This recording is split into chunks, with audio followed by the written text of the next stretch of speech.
ആകാശവാണി.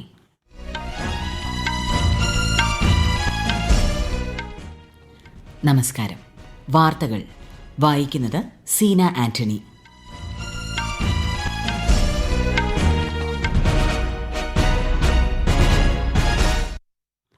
പ്രധാന വാർത്തകൾ. രാഷ്ട്രപതിയുടെ അഭിസംബോധനയിന്മേലുള്ള നന്ദിപ്രമേയ ചർച്ചകൾക്ക് പാർലമെന്റിന്റെ ഇരുസഭകളിലും ഇന്ന് തുടക്കമായി. ചർച്ചകൾക്ക് പ്രധാനമന്ത്രി നരേന്ദ്രമോദി മറ്റന്നാൾ മറുപടി നൽകും. പ്രതിപക്ഷ ബഹളത്തിൽ പാർലമെന്റ് പ്രക്ഷുബ്ധം. ഇരുസഭകളും ഇന്നത്തേക്ക് പിരിഞ്ഞു.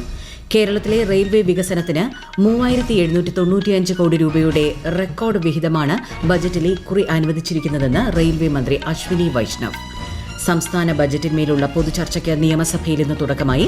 അടിയന്തര പ്രമേയ നോട്ടീസ് തള്ളിയതിൽ പ്രതിഷേധിച്ച് പ്രതിപക്ഷം സഭാ നടപടികൾ ബഹിഷ്കരിച്ചു. തൊണ്ടി മുതൽ തിരിമറി കേസിൽ മുൻമന്ത്രി ആന്റണി രാജുവിന്റെ ശിക്ഷാവിധി താൽക്കാലികമായി മരവിപ്പിച്ച് തിരുവനന്തപുരം ജില്ലാ സെഷൻസ് കോടതി. സന്തോഷ് ട്രോഫി ഫുട്ബോൾ ക്വാർട്ടർ ഫൈനലിൽ നാളെ കേരളം അസമിനെ നേരിടും. വാർത്തകൾ വിശദമായി. പ്രതിപക്ഷ ബഹളത്തിൽ പാർലമെന്റ് പ്രക്ഷുബ്ധം. ഇരുസഭകളും ഇന്നത്തേക്ക് പിരിഞ്ഞു. രാഷ്ട്രപതിയുടെ അഭിസംബോധനയിന്മേലുള്ള നന്ദിപ്രമേയ ചർച്ചകൾക്ക് പാർലമെന്റിന്റെ ഇരുസഭകളിലും ഇന്ന് തുടക്കമായി. ലോക്സഭയിൽ കേന്ദ്രമന്ത്രി സർബാനന്ദ സോനോവാളാണ് ചർച്ച ആരംഭിച്ചത്. രാജ്യത്തിന്റെ ഭാവി മുൻനിർത്തിയുള്ള കാഴ്ചപ്പാടുകളാണ് രാഷ്ട്രപതിയുടെ അഭിസംബോധനയിലുണ്ടായിരുന്നതെന്ന് കേന്ദ്രമന്ത്രി പറഞ്ഞു. സാമൂഹിക നീതി, സമഗ്ര വികസനം, വികസിത ഭാരതം എന്നിവയിൽ സർക്കാരിന്റെ നിലപാടുകളാണ് ഇതിൽ പ്രതിഫലിച്ചിരുന്നത്.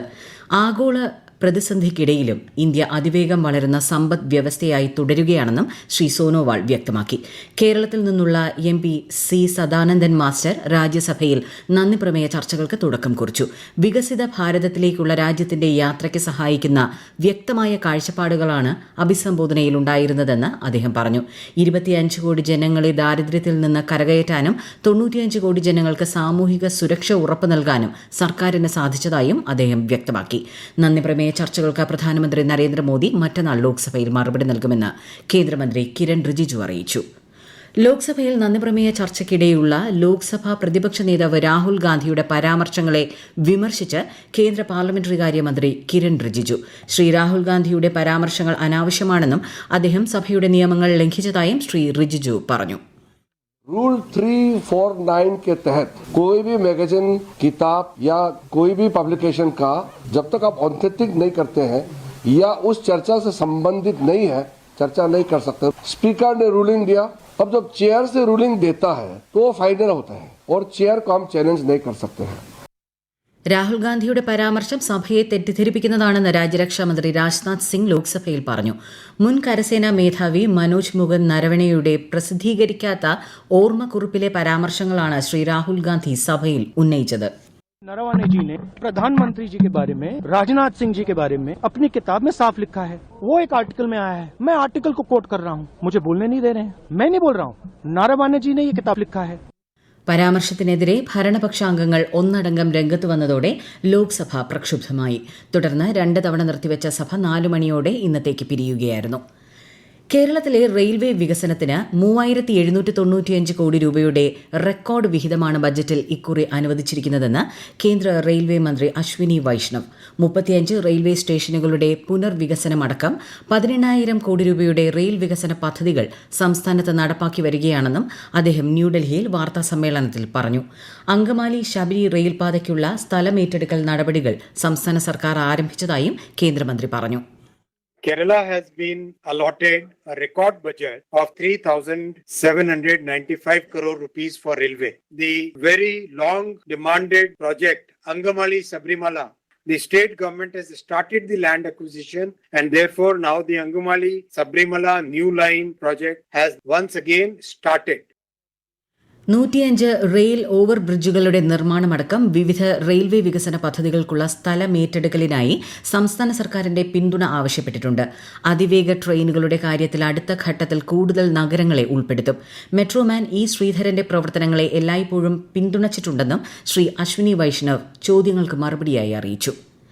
രാഷ്ട്രപതി ദ്രൌപദി മുർമുവിന്റെ 6 ദിവസത്തെ ഒഡീഷ, ഛത്തീസ്ഗഡ് സന്ദർശനത്തിന് ഇന്ന് തുടക്കം. ബാലാസോറിലെ ഫക്കീർ മോഹൻ സർവകലാശാലയുടെ 12ാമത് ബിരുദദാന ചടങ്ങിൽ രാഷ്ട്രപതി നാളെ മുഖ്യാതിഥിയാകും. വിദേശകാര്യമന്ത്രി എസ് ജയശങ്കറിന്റെ 3 ദിവസത്തെ US സന്ദർശനത്തിന് ഇന്ന് തുടക്കം.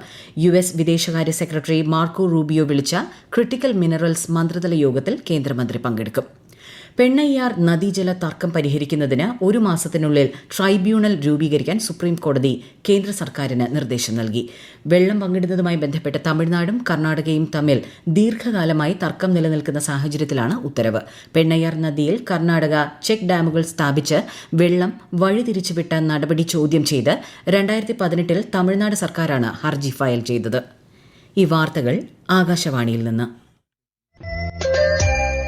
ആകാശവാണി വാർത്തകളും വാർത്താധിഷ്ഠിത പരിപാടികളും All India Radio news Thiruvananthapuram YouTube ചാനലിലും @All India Radio news Thiruvananthapuram Facebook പേജിലും AR News_ തിരുവനന്തപുരം ഇൻസ്റ്റഗ്രാം അക്കൌണ്ടിലും @AR News_TVM X ഹാൻഡിലും ലഭ്യമാണ്.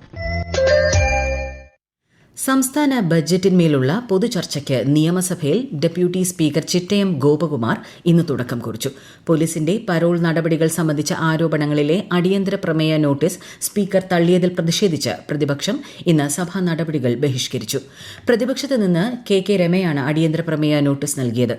കൂടുതൽ വിവരങ്ങളുമായി ആകാശവാണി ലേഖകൻ സ്മിതി M പള്ളുരുത്തി. പ്രതിപക്ഷ ബഹളത്തിന്റെ പശ്ചാത്തലത്തിലായിരുന്നു നിയമസഭയിൽ ഇന്ന് ബജറ്റ് ചർച്ചയ്ക്ക് തുടക്കമായത്. പയ്യന്നൂർ ബോംബേർ കേസിൽ ശിക്ഷിക്കപ്പെട്ടവർക്ക് പരോൾ നൽകിയ വിഷയം അടിയന്തര പ്രമേയമായി അവതരിപ്പിക്കാൻ പ്രതിപക്ഷം നോട്ടീസ് നൽകിയിരുന്നു. എന്നാൽ അടിയന്തര പ്രാധാന്യമില്ലാത്തതിനാൽ നോട്ടീസ് പരിഗണിക്കുന്നില്ല എന്നും സബ്മിഷനായി ഉന്നയിക്കാം എന്നുമായിരുന്നു സ്പീക്കർ AN ഷംസീറിന്റെ തീരുമാനം. ഇതോടെ പ്ലക്കാർഡുകളും ബാനറുമായി പ്രതിപക്ഷം മുദ്രാവാക്യം വിളികളും ആരംഭിച്ചു. ബജറ്റ് ചർച്ച ആരംഭിക്കുന്നതിന് മുമ്പ് പ്രതിപക്ഷം സഭ ബഹിഷ്കരിച്ച് ഇറങ്ങിപ്പോവുകയും ചെയ്തു. ഡെപ്യൂട്ടി സ്പീക്കർ ചിറ്റയം ഗോപകുമാറാണ് ബജറ്റ് ചർച്ചയ്ക്ക് തുടക്കം കുറിച്ചത്. ചർച്ച നാളെയും മറ്റന്നാളും തുടരും. തൊണ്ടി മുതൽ തിരിമറി കേസിൽ മുൻമന്ത്രി ആന്റണി രാജുവിന്റെ ശിക്ഷാവിധി തിരുവനന്തപുരം ജില്ലാ സെഷൻസ് കോടതി താൽക്കാലികമായി മരവിപ്പിച്ചു.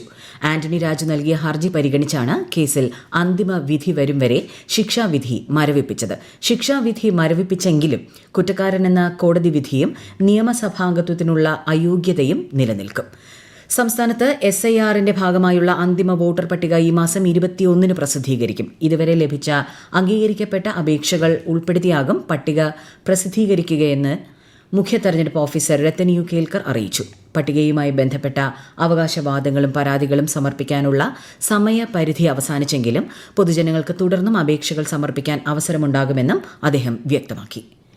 Viksit Bharat young leaders dialogue പരിപാടി വിജയകരമായതിന്റെ പശ്ചാത്തലത്തിൽ മൈ ഭാരത് ബജറ്റ് ക്വസ്റ്റ് എന്ന പേരിൽ യുവജനങ്ങൾക്കായി പുതിയ സംരംഭം ആരംഭിക്കാൻ കേന്ദ്ര സർക്കാർ. ഈ വർഷത്തെ കേന്ദ്ര ബജറ്റിനെ അടിസ്ഥാനമാക്കിയാണ് പരിപാടി സംഘടിപ്പിക്കുകയെന്ന് കേന്ദ്ര യുവജനകാര്യ കായിക മന്ത്രി മൻസുഖ് മാണ്ഡവ്യ ന്യൂഡൽഹിയിൽ അറിയിച്ചു. 30 ചോദ്യങ്ങളുള്ള ആദ്യ റൌണ്ട് ഓൺലൈൻ ക്വിസ് നാളെ മുതൽ മൈ ഭാരത് പ്ലാറ്റ്ഫോമിൽ ആരംഭിക്കും. ഈ മാസം 17 വരെ മത്സരത്തിൽ പങ്കെടുക്കാവുന്നതാണ്.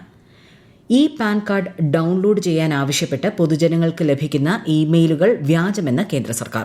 ഇമെയിലുകൾ വഴി വ്യക്തികളുടെ രഹസ്യവിവരങ്ങൾ ചോർത്തുന്ന ഫിഷിംഗ് ശ്രമമാകാം ഇതെന്ന് പ്രസ് ഇൻഫർമേഷൻ ബ്യൂറോയുടെ വസ്തുതാ അന്വേഷണ വിഭാഗം മുന്നറിയിപ്പ് നൽകി. സന്തോഷ് ട്രോഫി ഫുട്ബോളിൽ നാളെ നടക്കുന്ന ക്വാർട്ടർ ഫൈനലിൽ ഗ്രൂപ്പ് ചാമ്പ്യന്മാരായ കേരളം അസമിനെ നേരിടും. അസമിലെ സിലാപത്തർ രാജീവ് ഗാന്ധി സ്റ്റേഡിയത്തിലാണ് മത്സരം. ഡൽഹി, ഹരിയാന, പഞ്ചാബ്, ചണ്ഡീഗഡ്, കിഴക്കൻ രാജസ്ഥാൻ, പടിഞ്ഞാറൻ ഉത്തർപ്രദേശ് എന്നിവിടങ്ങളിൽ വരും ദിവസങ്ങളിൽ കനത്ത മൂടൽമഞ്ഞിന് സാധ്യതയെന്ന് കേന്ദ്ര കാലാവസ്ഥാ വകുപ്പ്. ഡൽഹിയിൽ മൂടൽമഞ്ഞ് റെയിൽ, വ്യോമ ഗതാഗതത്തെ സാരമായി ബാധിച്ചു. ഉത്തരാഖണ്ഡ്, ജമ്മുകശ്മീർ, ലഡാക്ക് എന്നിവിടങ്ങളിൽ ഇന്നും നാളെയും ഇടിമിന്നലോടുകൂടിയ മഴയ്ക്കും ശക്തമായ കാറ്റിനും സാധ്യതയുണ്ട്. പടിഞ്ഞാറൻ ഹിമാലയൻ മേഖലയിലും മഞ്ഞും മഴയും തുടരുമെന്ന് കാലാവസ്ഥാ വിഭാഗം അറിയിച്ചു. പ്രധാന വാർത്തകൾ വീണ്ടും. രാഷ്ട്രപതിയുടെ അഭിസംബോധനയിന്മേലുള്ള നന്ദി പ്രമേയ ചർച്ചകൾക്ക് പാർലമെന്റിന്റെ ഇരുസഭകളിലും ഇന്ന് തുടക്കമായി. ചർച്ചകൾക്ക് പ്രധാനമന്ത്രി നരേന്ദ്രമോദി മറ്റന്നാൾ മറുപടി നൽകും. പ്രതിപക്ഷ ബഹളത്തിൽ പാർലമെന്റ് പ്രക്ഷുബ്ധം. ഇരുസഭകളും ഇന്നത്തേക്ക് പിരിഞ്ഞു. കേരളത്തിലെ റെയിൽവേ വികസനത്തിന് 3795 കോടി രൂപയുടെ റെക്കോർഡ് വിഹിതമാണ് ബജറ്റിൽ ഇക്കുറി അനുവദിച്ചിരിക്കുന്നതെന്ന് റെയിൽവേ മന്ത്രി അശ്വിനി വൈഷ്ണവ്. സംസ്ഥാന ബജറ്റിന്മേലുള്ള പൊതുചർച്ചയ്ക്ക് നിയമസഭയിൽ ഇന്ന് തുടക്കമായി. അടിയന്തര പ്രമേയ നോട്ടീസ് തള്ളിയതിൽ പ്രതിഷേധിച്ച് പ്രതിപക്ഷം സഭാ നടപടികൾ ബഹിഷ്കരിച്ചു. തൊണ്ടി മുതൽ തിരിമറി കേസിൽ മുൻമന്ത്രി ആന്റണി രാജുവിന്റെ ശിക്ഷാവിധി താൽക്കാലികമായി മരവിപ്പിച്ച് തിരുവനന്തപുരം ജില്ലാ സെഷൻസ് കോടതി. സന്തോഷ് ട്രോഫി ഫുട്ബോൾ ക്വാർട്ടർ ഫൈനലിൽ നാളെ കേരളം അസമിനെ നേരിടും. വാർത്തകൾ കഴിഞ്ഞു. അടുത്ത വാർത്താ പ്രക്ഷേപണം 8:35.